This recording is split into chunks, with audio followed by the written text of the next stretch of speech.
Hi everyone, I'm Helen from Heritage Organic Seeds, and today we are going to do the sow along for our Florence Fennel pheno that was in our June subscription box. So I am down at the allotment today because fennel is best direct sown.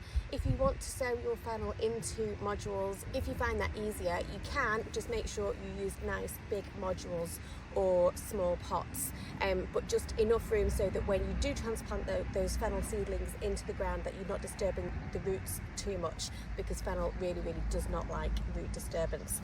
So like I say, I am going to direct sow our fennel into the ground at the allotment. And did you know that traditionally fennel is usually sown around the longest day? So this video is a little later so that we can try and get as close as we can to the longest day, so that we are kind of about the same time in our sow-alongs. So let's get sowing. So as you can see, I have prepared my growing area so it's nice and weed free, ready to sow our seedlings. And so all we need to do is make a shallow drill into the soil. So I'm just going to do that with my hand. A nice shallow drill. So I would say that was probably only about 1 centimetre deep. And then we're going to scatter our seeds along the length of the drill. So I'm not sowing too many, I'm sowing them quite sparingly, and then I can always thin those out as they grow. And then just backfill with soil. And then we want to lightly water the area.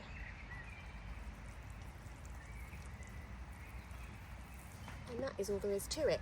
So as those seedlings start to emerge, we're going to let them grow on for a little bit.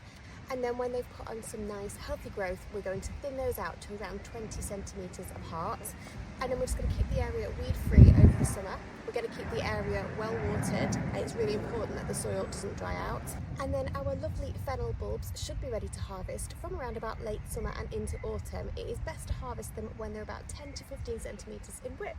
So really easy to sow your Florence Fennel seedlings. And they're also really good to grow at home in your borders because they grow nice and tall, so it's a nice kind of structural plant to add to your flower borders as well. So I hope you enjoy sowing your Florence Fennel, and I hope you enjoy eating them. They really are delicious to eat. They've got a very slight aniseed flavour, but still tastes very fresh. So I'm not a fan of aniseed at all, but I really do enjoy a lovely Florence Fennel. So I hope you've enjoyed this video, and I hope you enjoy sowing and growing your fennel. If you have any questions at all, please do feel free to reach out to me. My email address is hello@heritageorganicseeds.com, or you can reach me on Instagram. I am @heritageorganicseeds. Happy sowing!